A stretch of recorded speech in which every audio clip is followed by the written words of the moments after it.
Hola gente y bienvenidos al Lado B7 Podcast y a esta entrega en la que me ven que estoy en solitario porque quería hablar en especial de una revista que para muchas personas de mi generación fue muy importante y me refiero a la revista Láser, una revista que salía por allá por fines de los 90 y estaba más que nada centrada en lo que era el anime, pero también en todo lo que era ciencia ficción, cine, cómics y temas varios, incluso también llegó a incursionar un poco en videojuegos, etc.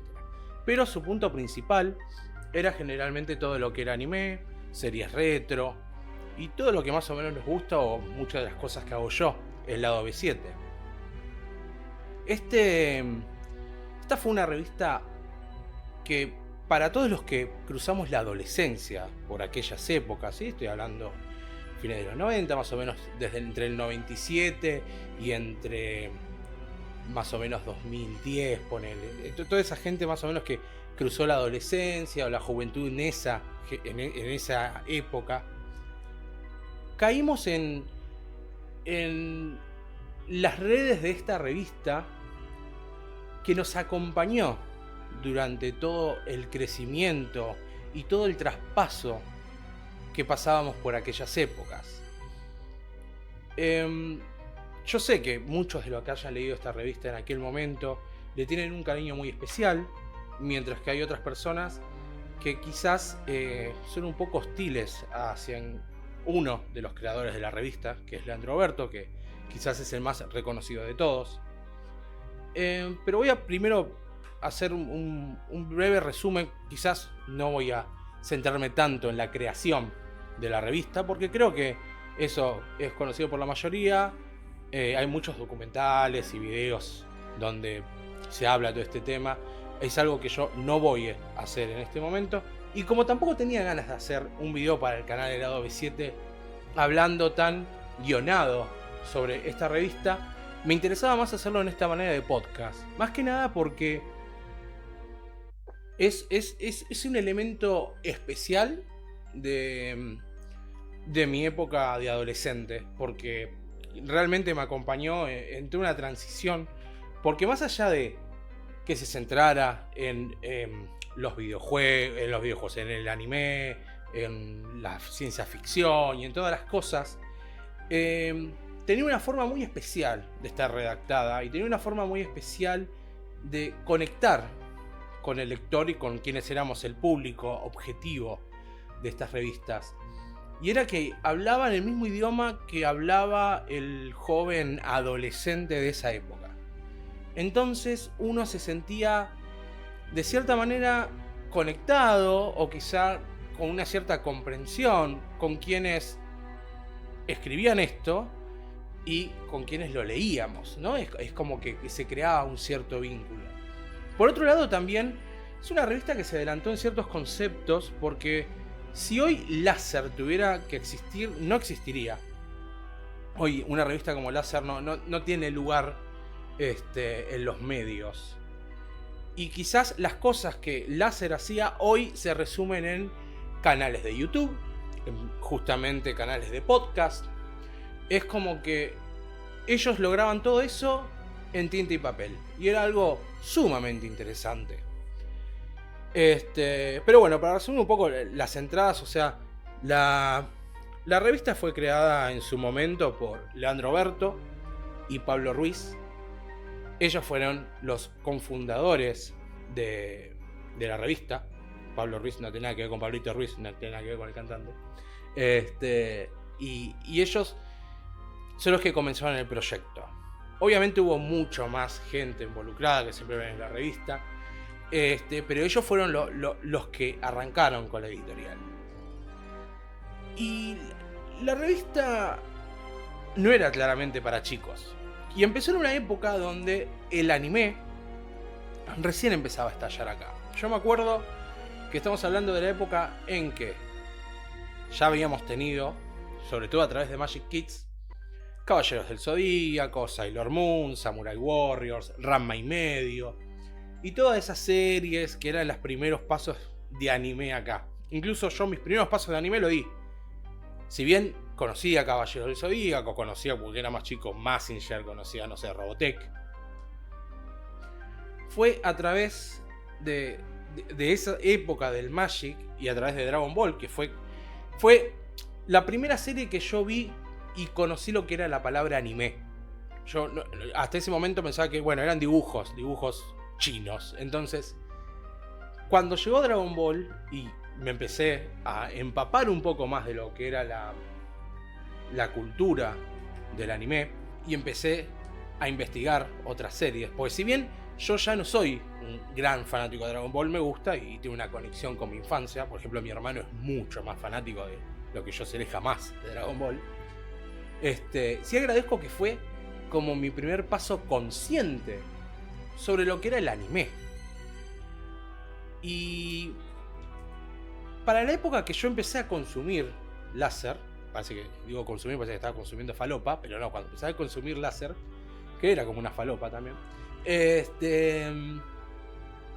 me acuerdo que me la vendió un amigo, un número que lástima que ya no lo tengo, y que en la tapa tenía dos cosas que me llamaron mi atención. Mi amigo me la vendió porque tenía fotos en bolas de Lara Croft, lo cual estaba bien también, no me molestaba, pero él la compró y la revista a él no le gustó, no le interesaba. Me dijo, che, te la vendo al precio que la pagué, el precio que estaba de tapa. Bueno, le digo, recién había salido el número. Era un número reeditado, creo.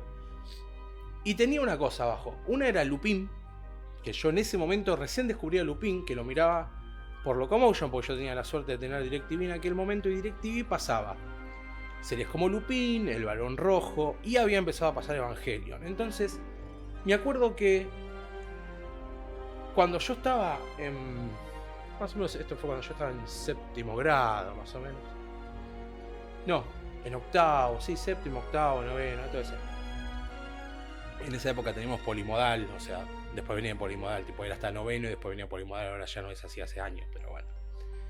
Y en ese momento, me acuerdo que todos te miraban, viste, más o menos, mirabas dibujitos, mirabas anime, viste, toda esa cultura muy pelotuda que lo único que le interesaba, ¿entendés? Que gente que no jugaba videojuegos ya, porque no, los videojuegos son para pendejos, se pensaban que eran grandes y eran pendejos del séptimo grado, ¿entendés? O sea, recién se hacían la paja, o sea, nada. Y todos pelotudos, en fin. Y entonces, en ese momento, cuando empezó a surgir tanto Dragon Ball, sobre todo Dragon Ball Z, cuando empezó a explotar Dragon Ball Z, todos empezaron como a incurrir un poco más en el anime. Entonces cuando vos conocías un poco más, claro, todos te venían a preguntar boludeces sobre Dragon Ball, sobre otros animes, qué sé yo. Y yo ya, para esa etapa, si bien miraba Dragon Ball Z, por supuesto, yo ya estaba indagando en otras series. Entonces yo ya miraba Evangelion, estaba viendo Ghost in the Shell, no sé, Ninja Scroll, conseguía mucho anime en VHS en español de España. Entonces, claro, miraba Ninja Scroll, Vampire Savior, no sé, Wicked City, ¿no? Ya había empezado a consumir otra parte de la cultura del anime, más allá de lo que capaz pasaban generalmente en el Magic. Y este pibe estaba más en la onda de por ahí solamente Dragon Ball. Entonces, claro, tenía esta revista y es como que no entendía mucho por dónde iba la revista el chabón. Y yo dije, bueno, sí, dámela, porque vi Lupin, vi Evangelion, listo, a mí me compró. Y claro, cuando la empecé a leer y empecé a ver todo lo que tenía y todo lo que pasaba, me empecé a conectar con la revista, porque había de todo, o sea, es la revista que hasta incluso tiene memes, ¿entienden? Porque vos tenías cosas como estos cuadros, la imagen y abajo una cosa que decía algún chiste, alguna boludez, y eran básicamente memes antes de los memes. Y después tenía otra sección muy especial que era la del correo. Una sección donde, increíblemente, Oberto, obviamente supongo que le llegaban 800 millones de mails, los debía responder todos los mails que le llegaban, pero respondía una gran parte de los mails que solía tener. Y daba consejos, hablaba boludeces, y había mucha gente que le pedía consejos románticos. Y hay una cosa que siempre me quedó mucho de esa época, que era cuando una vez, creo que una chica, un chico, no me acuerdo, que le pregunta qué hacer con respecto a decir que era un chico, decirle a una amiga que le gustaba. Entonces el consejo de Leandro al final del mail era: dejen esta revista de mierda y vayan y díganle a esa persona que la aman, que la aman. Y me acuerdo que después, sucesivamente, en los siguientes correos que venían pasando, había un montón de gente que había tomado ese consejo y a la mayoría le había salido como el culo, como era de esperarse. Pero es impresionante la influencia que tenía lo que pasaba en las cartas y cómo influenciaba a la gente lo que hacía o lo que no. Es muy loco la conexión para mí lo que había.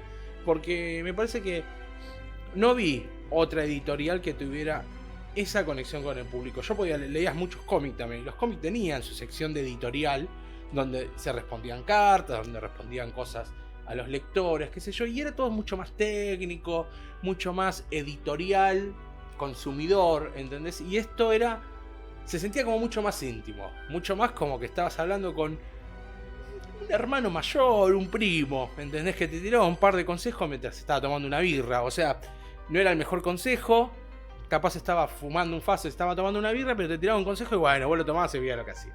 Y te cagabas de risa y estaba todo bien. Y esa es como la onda que tenía Láser. Láser tenía como esa onda, era como una parte de información y una parte de estar con un grupo de amigos, porque tenías todo un informe buenísimo y espectacular sobre Ranma y medio, y después saltabas a una sección donde te hablaban de Fantabaires y te hablaban de los eventos, y otra sección donde te contaban la historia de la cerveza, y otra donde había un cómic de un chabón llamado Mechapot y boludeces así. Entonces era muy variado, era una cosa que tenía mucho más de lo que uno esperaba. Es difícil de explicar si uno no lo vio, porque había muchas cosas. Sí, se centraba en la información, pero también había diversión. Estaban las secciones de No Podés, donde te mostraban esos inventos japoneses y le inventaban cosas. Boludeces que capaz uno hoy encuentra en internet a través de imágenes, a través de memes, en las redes sociales. Y en esa época venía en una revista mes a mes, a veces mes a mes. Una cosa por la que Láser también era famosa, porque era muy irregular. Pero era muy irregular en sus salidas porque también las cosas no eran fáciles. O sea, piensen que esto en su momento era una revista de nicho. Entonces, no era tan fácil. Pensemos que esto también sucedió en la época del 2001, donde los precios cambiaban y qué sé yo. Bueno, me fui por las ramas porque mi punto era contar que Ruiz y Oberto fueron los que crearon la revista y empezaron a hacer esto. Yo a Oberto, cuando vi la revista y vi la foto del chabón, me dije, mirá, este chabón, yo lo conozco. ¿Por qué? Bueno, porque el loco fue el conductor en su momento del Club del Anime, antes que estuviera Mariela. Entonces, me acuerdo que pasaba fines de semana a la noche, bien tarde, en el Magic, y pegaba en las maratones de Dragon Ball. ¿Qué pasó? Oberto fue despedido del Magic en su momento porque le rompía todo bastante las pelotas. Era muy de criticar al canal en su revista. Y no solo criticaba mucho a la revista en el canal, sino que hablaba mucho del tema de la censura. Un tema que también trató en la revista, si no me equivoco, no me acuerdo en qué número fue específicamente, creo que en el 13. Porque en su momento, una tapa de Sailor Moon, que adentro contenía ciertas imágenes hentai, pero por las imágenes, una señora, que me acuerdo que tenía un póster de Luis Miguel en el fondo, la mira en la foto, pedía que esta revista trayera una bolsa negra como si fuera una revista de pornografía. Es algo bastante extremo, digamos, ¿no? Pero bueno, siempre hubo gente muy extremista. Y el tema de la censura fue algo que Láser trató mucho tiempo, no solo por la censura que había en los canales, sino mismo la censura que la revista misma podía tener. Es algo que es un tema interesante para aquel entonces. Pero más allá de eso, la revista siguió y después consiguió cosas muy importantes y muy interesantes, como que en su momento empezaron las ediciones de manga. Eso fue algo bastante loco acá, porque generalmente las ediciones de manga que llegaban a este país venían todos de España, y empezaron a hacer las ediciones de manga nacionales, que empezaron, creo que la primera era de Ranma, después pusieron cosas como Macro 7 Trash, bueno, Evangelion, Blood de las Vampire, que era un solo número, que era un especial, Battle Club, no sé, millones de series que empezaron a editar, y que hoy sigue siendo, que eso se volvió la parte central de lo que era la editorial Librea, que fueron los mangas.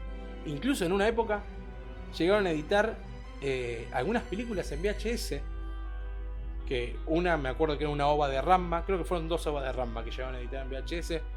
Me parece que igual llegaron un poco tarde con la edición de eso, porque estábamos ya entrando en la época del DVD y el VHS ya estaba quedando descartado. Pero me acuerdo que yo tenía el VHS que habían sacado.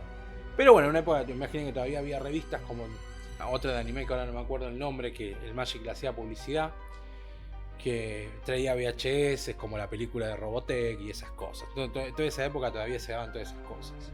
La revista seguía saliendo en paralelo, pero con sus problemas. Por eso digo que no solía ser tan seguido la salida. O sea, tendría que salir mensualmente, pero a veces podía pasar un tiempo largo en que no salía.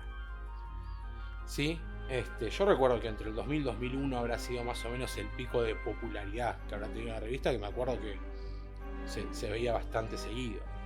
Y aparte, Librea también editó otras cosas, como una revista sitcom que tuvo un solo volumen, que se centró en Lost. El primero vino con un póster de Lost, pero no tuvo éxito.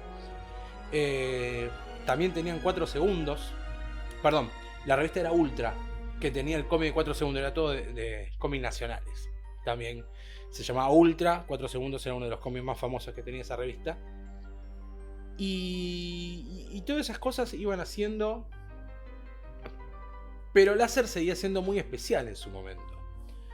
Porque iba a tener esas cosas, esa cosa tan personal de hablar como uno hablaba en ese momento. Incluso empezaron los eventos nocturnos de Láser. Entonces tenían Láser Day y Láser Night. Como que Láser Day era como para los menores de edad, podían entrar, y Láser Night era más para mayores de 18. Y estaban ellos ahí, todos los de la revista, y los podías conocer, y estaban ahí escabeando y todo. Estaba muy bien, la verdad que estaba muy bien. Porque creaba una linda comunidad dentro de todo lo que era la revista y qué sé yo. Y todos aquellos que vivimos esa época como yo, estoy seguro de que esta revista es como una compañía de lo que fue hoy. Capaz es más como un objeto de colección. Como verán, yo tengo varios volúmenes de las revistas. Esta está rota, como pueden ver. Tengo varias hechas mierda también. Y no las tengo todas. Me gustaría en algún momento coleccionar todas, porque cada tanto me siento y las vuelvo a releer. Algunas las quiero mucho, como esta. Porque en un momento sacaban las revistas especiales llamadas Láser Plus, que se especializaban en una sola temática. Por ejemplo, esta era toda de Evangelion. Acá tenías otra que era toda sobre Robotech. Tenías una, no sé, toda sobre los Simpsons. Ahora toda sobre Naruto, que a mí no me gusta. Sobre los caballeros y así, ¿no? Ese era el Láser Plus que empezaron a salir en un momento. Pero si bien hoy es más de coleccionismo y muchos les gustaría que volviera a revista, algo que decía al comienzo es: hoy por hoy Láser no funcionaría. Hoy todo lo que el Láser te da está al alcance de tu mano en YouTube, en un podcast, o en cualquier página web, o en cualquier parte del internet que vos busques y lo tenés al instante. Como noticias nuevas, si vas a esperar un mes o 2 meses o lo que tarde la revista en que salga, no importa.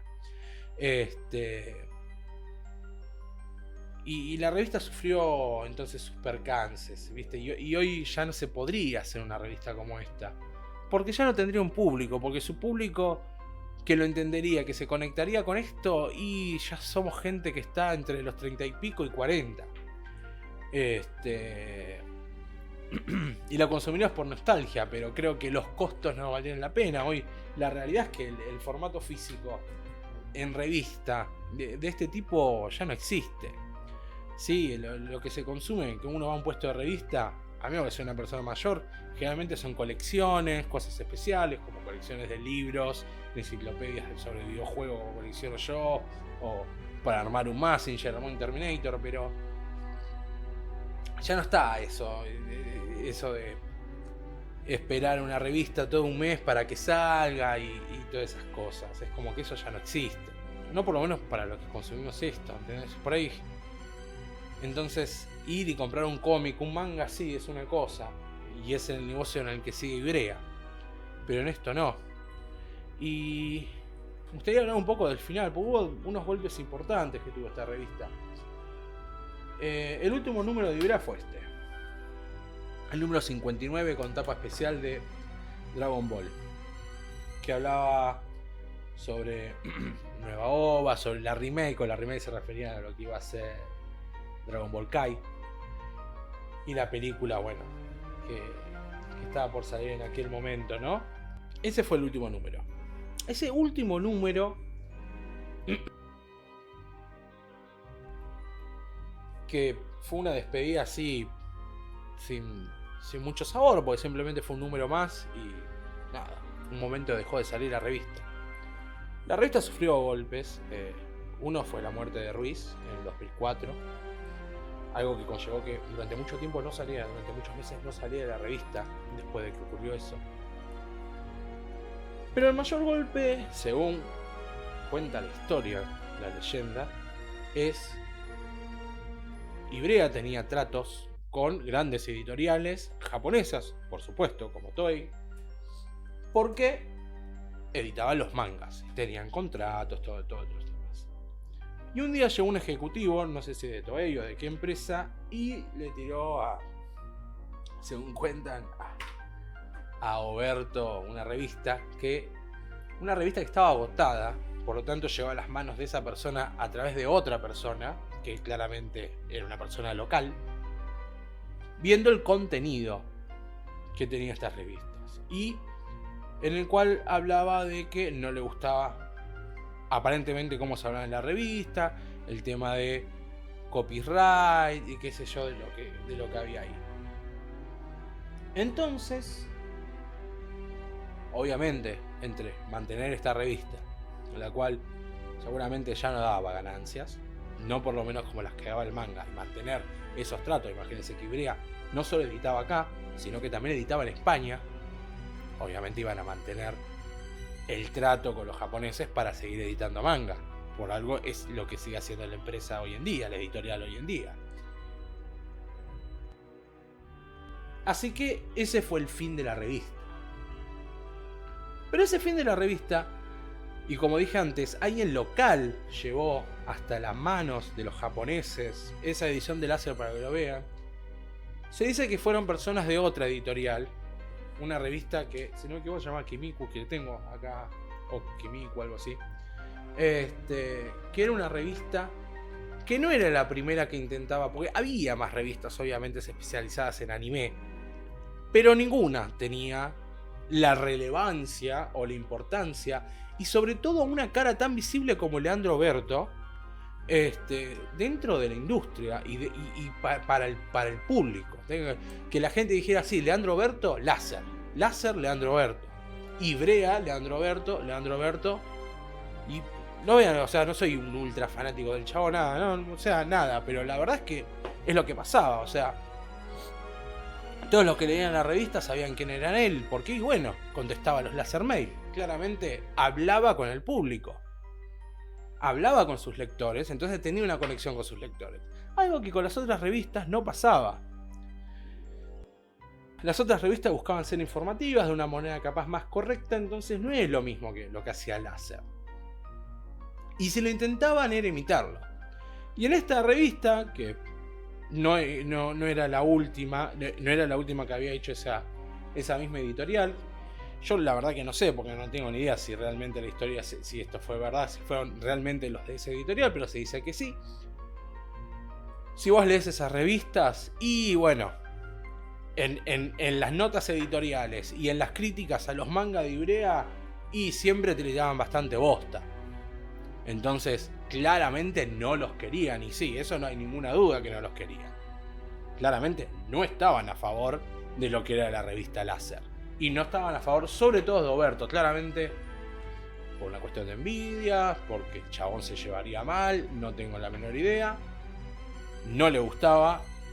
Y entonces, cuando te llega la historia de que alguien vendió la revista y vendió lo que era láser para que lo dieran de baja por una cuestión de envidia, ahí lo más seguro es que sí. Eso ya entramos en el chimento, ya entramos en el conventillo, pero es lo que se dice, es lo que se sabe. La historia es que el láser murió y bueno, más allá de que murió, todos aquellos que vivimos aquella época, que disfrutábamos de esta revista y nada, es algo especial. Es algo que salió en una época. Es esas cosas que salieron en el momento exacto, en el lugar exacto, y no pudiera haber sido de otra manera. Hoy, nada, es un recuerdo para aquella generación, como les digo, que estamos entre los 30 y pico, los 40. Pero nada, se guarda como un recuerdo. Porque nada, como digo, notas editoriales como la que hablaba sobre lo de tirar la revista y decirle a otra persona que la amás, las bromas, los chistes, las fotos con que eran como memes. Todo eso formó parte del crecimiento de muchos de nosotros. Así que es un elemento especial, por lo menos para mí personalmente, porque es algo que recuerdo como que me acompañó durante muchos años durante mi adolescencia. Y creo que para muchas otras personas también fue así. Así que nada, es como aquellos que disfrutaron de un programa de televisión, de una banda o de muchas otras cosas durante una época. Bueno, la revista Láser fue como una de esas cosas que uno recuerda con nostalgia y que cada tanto, por lo menos yo personalmente, gracias a que tengo muchos números, suelo volver a visitar. Y que gran parte del trabajo que yo hago, que trabajo bien porque yo lo disfruto, lo que es hacer podcast, lo que es hacer todo el lado B7 y todo lo que hago, estas cosas, en gran parte tiene una muy, muy importante influencia esta revista. Porque si bien yo soy más informativo en las cosas que hago, en gran parte es porque esto era muy informativo también en lo que hacía. Y por ahí podcast es como esa parte más descontracturada que quiero hacer de todo eso, como lo era esta revista. Pero una gran influencia. Y creo que no solo para mí, creo que fue para toda esa generación que lo vivimos. Que disfrutamos mucho de esta editorial y disfrutamos mucho de acompañarnos con ellos. Fue algo realmente que había que vivirlo en el momento y en la época. Así que nada, eso era este podcast de hoy. Era un especial, quizás corto, largo, no sé cuánto tiempo estuve hablando, sobre la revista Láser y una de las cosas que yo siento que fue una gran influencia para mí, como dije, y para otras personas. Así que nada, recuerden, obviamente, ver la página de Lado B7, canal de YouTube, todo lo que hay. Recuerden que ahora también tenemos sección de videojuegos con Lado B7 Advance.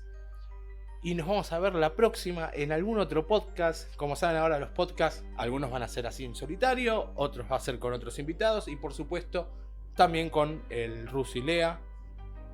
Así que próximamente voy a tratar haciendo estas cosas mucho más seguido.